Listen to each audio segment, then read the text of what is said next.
midnight in London, and the Navy's day of battle has begun.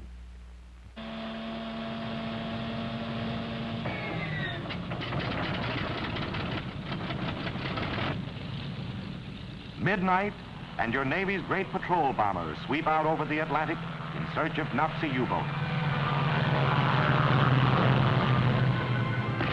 It's midnight, and the Navy strikes at a Jap-held Pacific island. Midnight in the sun? Yes, for the Navy works and fights by Greenwich Mean Time. On every ship and plane in the Navy, the navigator's clock is set to correspond with the time of the Greenwich Observatory in England. When it's midnight in Greenwich, it's midnight Navy time wherever ships can sail or planes can fly. And at every meridian around the spinning globe, 3 million men carry the fight to the enemy. Midnight Greenwich means 2 a.m. in the Mediterranean. Nazi freighters skulk along the coast with supplies for their forces in northern Italy. But our swift PTs seek them out under the very teeth of their own shore batteries.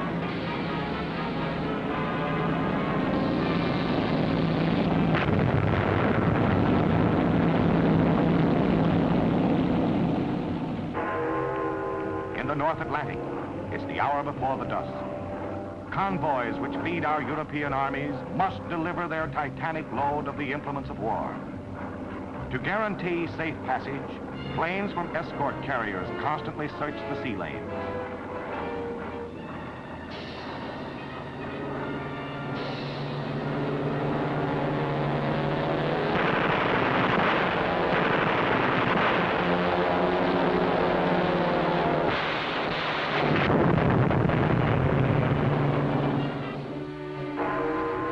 Midnight Greenwich is 10 o'clock in Greenland.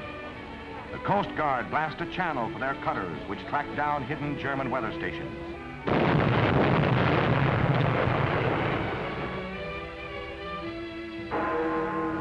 It's 6 o'clock on Lake Michigan as fledgling Navy pilots practice landings on the training carrier Wolverine.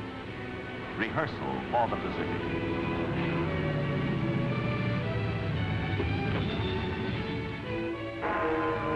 Midnight Greenwich is dawn in India, the dawn of a great day in the lives of these wounded men. They're going home, soldiers from the jungle battlefields of Burma, airmen who have fought over China. This Navy transport, once a luxury liner, brings them back to family and friends. It's 11 a.m. on Guadalcanal, a different island from the bloody battleground of 2 years ago. Here, a great fleet hospital cares for the Blue Jackets and Marines wounded in the Pacific, brings them back to health and strength. Midnight is 9 a.m.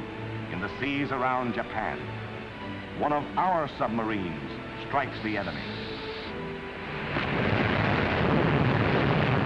American raiders have sunk more than 1,000 Jap merchant ships.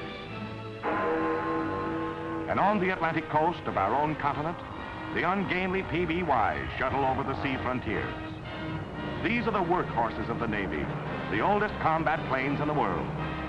The U-boats have learned to keep their distance, but the patrols go on. Midnight Greenwich means 5 p.m. in Utah. This is one of the Navy's great inland supply depots where the materiel of war is stored and started for the front.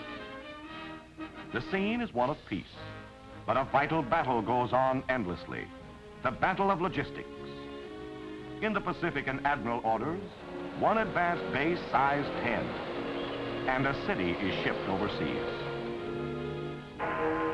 Strike the enemy. Strike wherever he can be reached, from the sea and from the air. Our carriers, more than 100 strong, the carriers that your war bonds built, roam the China seas at will.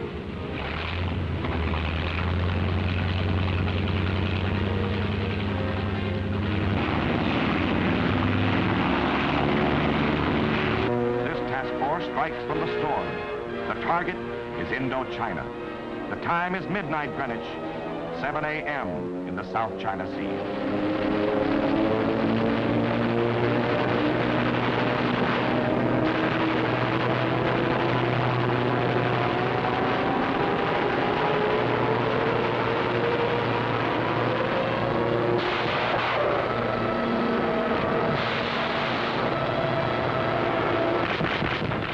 3 years of war, we have forged this new weapon, a force that strikes where it wishes, when it wishes, even in the teeth of a hurricane, crippling, scattering, bleeding the Jap fleet to death. We pay with the lives of our dead, with the blood of our injured. There are no litter bearers in the sky. You come back to the flat top unaided, or you never come back.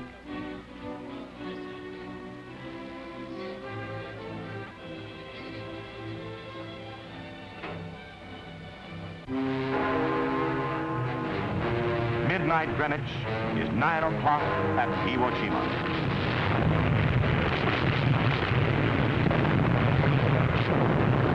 This is what it all adds up to. This is why the Navy fights across the surface of the globe, to put our troops ashore on the enemy's own soil, to kill the Japs.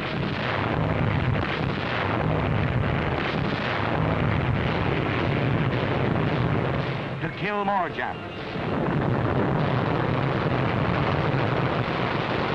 And still more Japs. To drive him from his islands, to storm across his homeland, to smash his navy and his army and his empire, so that they shall never rise again. We pay for this. The cost is monstrous in blood and sweat and war bonds. Our enemies thought that we, the people of America, would not, dared not face this cost. We answered, and your war bonds must keep answering so that they will not make the same mistake again.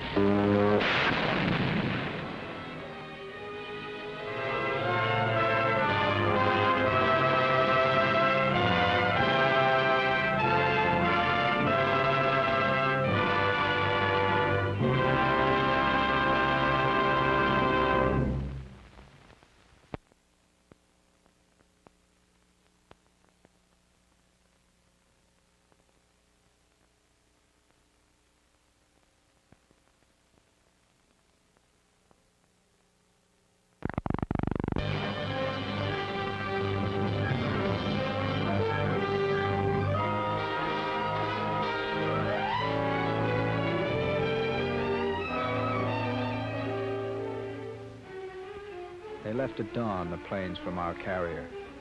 60 of them with 100 of our men. Mission? To blast and burn the Jap in Tokyo Bay, 400 miles away. 100 of our men, 100 of our friends. We want them back. We'd like to see something besides clouds in that sky about now. We don't like that empty sky when it ought to be full of our friends. 400 miles. 200 out, 200 back. It isn't much, really. It's the flak and the zeros in between. 100 men went out. We try to believe 100 will return. Never happens that way, though. You just hope for the best. You just wait and sweat it out. They're overdue now.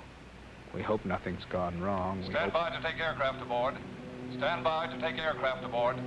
Here come the first ones, 4 of them.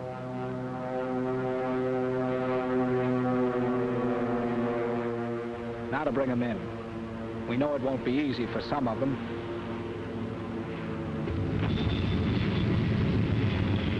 It won't be easy for this one. That wheel up. His hydraulic system's gone. One wheel landings sober you up. When they don't kill you.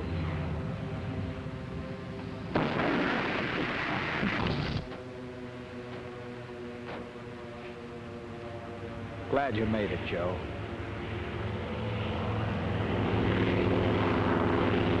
The wingman of the 8th Division. A little flak in the tail, no real damage. 60 planes out, 42 back so far. McLean's Hellcat there will make it 43.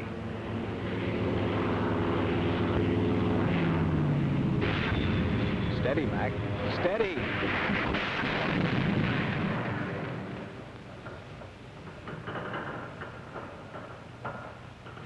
Wave the next plane off. Wave that plane off.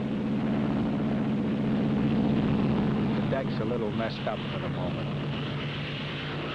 Sorry, Mac. We couldn't see your rudder was gone, but your hands aren't hurt, Mac. You'll fly again.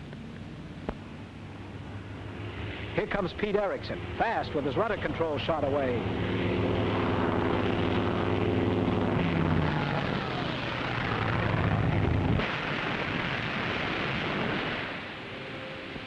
Mission completed.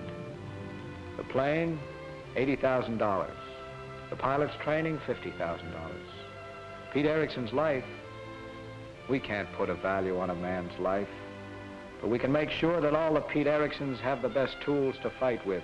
We can make sure by buying war bonds and more war bonds. Only then is our mission completed.